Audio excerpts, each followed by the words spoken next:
a nova era aparece como mais um capítulo do empreendimento de destruição ou dissolução ou absorção ou de superação do cristianismo. E ao mesmo tempo que estava eclodindo a nova era nos Estados Unidos, o que estava acontecendo em Roma? O Concílio Vaticano II começa em 62, né, o qual, vamos dizer, abre as portas para um tipo de diálogo e de ecumenismo que permitiu isso que nós vemos hoje, que é o pastiche total das religiões, né? Mas este é um fenômeno que ele aparece por várias fontes. Por isso que nós vemos que você analisar a cabeça do cidadão do meio urbano hoje é uma coisa muito difícil, porque as correntes que formaram a mentalidade são diversas e o cidadão não tem a menor consciência de onde veio isso. É isso que eu estou tentando rastrear. Então, rastreamos aquilo que veio, vamos dizer, pelo lado vamos dizer, do que podemos chamar a esquerda política durante algum tempo, que aparece na transfiguração interna do marxismo a partir dos anos 50, 60. Então, vocês devem se lembrar que eu estava supondo, vamos dizer, um filósofo marxista que, de repente, se defrontasse com certos problemas ou certas dificuldades internas do marxismo e que buscasse uma solução para elas nas ciências humanas mais recentemente desenvolvidas, como a linguística, né? Linguística, antropologia estrutural, etc, etc, etc. Foi isso realmente o que aconteceu, e a fórmula mental, vamos dizer, de um intelectual esquerdista hoje é muito diferente do que era nos anos 40, porque incorpora uma série de elementos externos que vão, por assim dizer, dissolvendo a substância teórica, a substância doutrinal do marxismo e transformando numa coisa completamente diferente. Mas justamente à medida que acontece a transformação, o movimento comunista se amplia, se torna imensamente mais eficiente e mais poderoso, embora ele já não tenha unidade doutrinal nenhuma, porque os caras também descobriram que a unidade doutrinal não é negócio, que é melhor você ter uma unidade estratégica por trás de discursos ideológicos diferentes e incompatíveis. Quer dizer, pouco importa os discursos do cara, esse aqui está aqui porque é gaysista, o outro está porque é adepto da negritude, o outro está porque porque é feminista, pouco importa isso aí. Cada um pode ter lá o seu discurso diferente, mas estão todos unidos, vamos dizer, na unidade de um movimento, de uma estratégia, e não de uma doutrina. E isso é o que funciona hoje. Só que, vamos dizer, do conjunto de elementos que formam esse pastiche doutrinal, entra ainda a nova era. E a nova era ainda incide num território que estava, por assim dizer, aberto e preparado pelo Concílio Vaticano II, o qual teria que ser estudado em separado. Quer dizer, as mudanças internas da igreja nesse tempo. E também as transformações do movimento evangélico, né? Tudo isto, é o que forma a cabeça das pessoas. Elas não sabem de onde vêm essas ideias, de onde vêm essas reações, mas a cabeça do mais burro dos cidadãos é um depósito da história do pensamento nesse período. É justamente porque o cidadão é inculto, incapaz de pensar por si mesmo, então é claro que todas as ideias dele vêm de fora, embora ele não saiba de onde veio. Não espanta assim que entre as fontes reivindicadas por esse movimento esteja a mais antiga forma de atividade religiosa conhecida na história humana, o xamanismo. Todas as expressões da New Age revelam algum toque xamânico.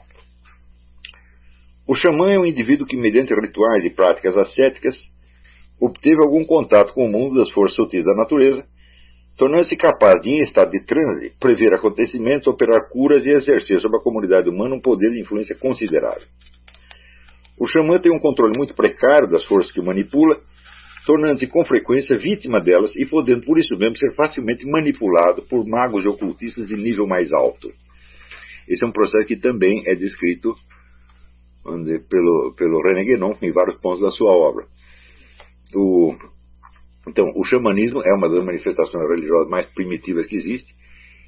Ele sempre continuará existindo xamãs, quer dizer, indivíduos que, às vezes, ou porque levaram um raio na cabeça, ou tiveram um sonho, uma pseudo-revelação, ou qualquer outra experiência estranha, ou ingeriram alguma droga, eles parecem ter uma certa penetração numa região invisível, né, onde tem então sonhos premonitórios, tem algumas capacidades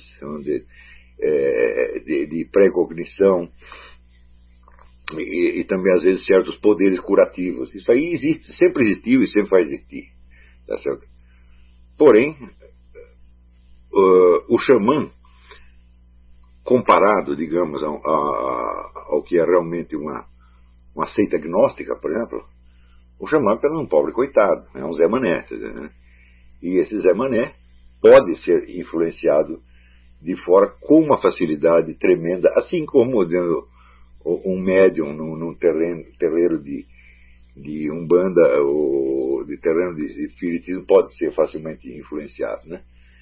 Então, onde existe um médium, existe um receptor, tem que existir também um magnetizador, quer dizer, alguém que o influencia, né? E eu fiz essa experiência uma vez. Eu fui numa sessão espírita e estava lá o médium recebendo mensagens dos antepassados mortos das pessoas presentes, e eu decidi então ser um desses antepassados e começar a passar mensagens para a cabeça dele. Então eu inventava a frase e concentrava naquelas frases. Daqui a pouco o desgraçado falava a frase, quer dizer, ele estava apenas captando elementos que estavam mais ou menos no subconsciente das pessoas presentes, e se houvesse alguém disposto a fazer o trabalho de magnetizador, ele ia repetir aquilo facilmente, né? Então, é um sujeito que, perante aquela massa mais popular, ele passa como se fosse um guia espiritual, uma coisa assim, mas ele é apenas uma antena inconsciente de influência que ele nem sabe de onde vem, né?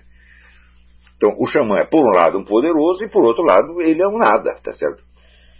Quando você pega um sujeito realmente, pega um profissional da área, como um Gurdjieff, por exemplo, o que seria um xamã comparado com um Gurdjieff? O Gurdjieff, né, como eu digo, comia xamã no café da manhã, né?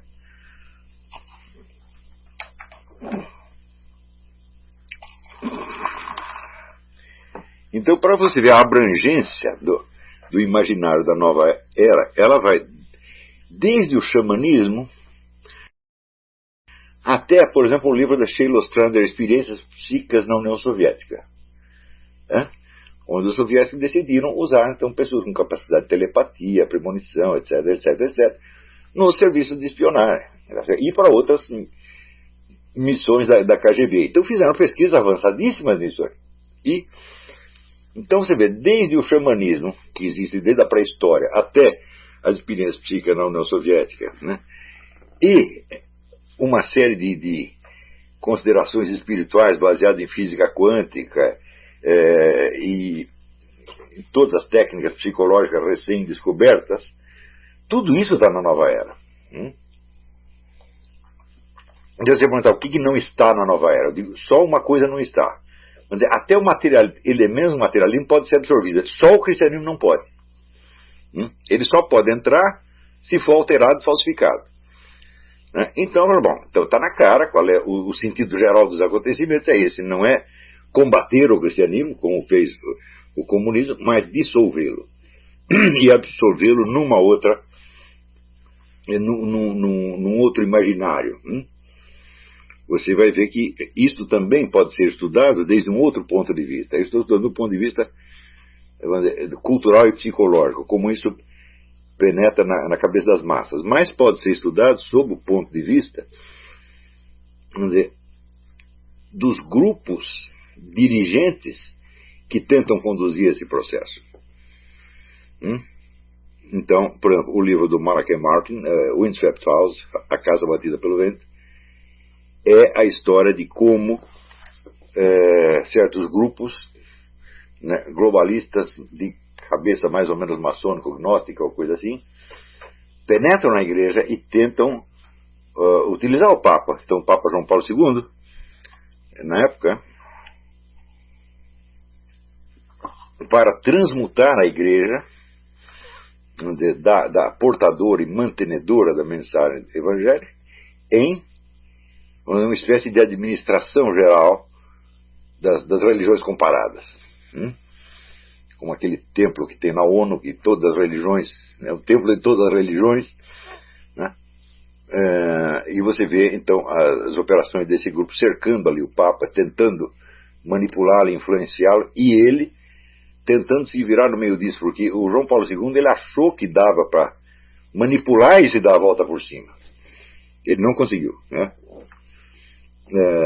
Então pode ser estudado sob este outro aspecto. Nós aqui estamos estudando então um aspecto, vamos dizer, cultural e psicológico, né? Em termos de história e psicologia das massas, a psicologia social. Mas pode ser estudado sob este ponto de vista da ação dos grupos interessados. E você vai ver que fica muito interessante você acompanhar a coisa tal como ela acontece no domínio cultural, e depois, quando você vê o lado estratégico, político da coisa,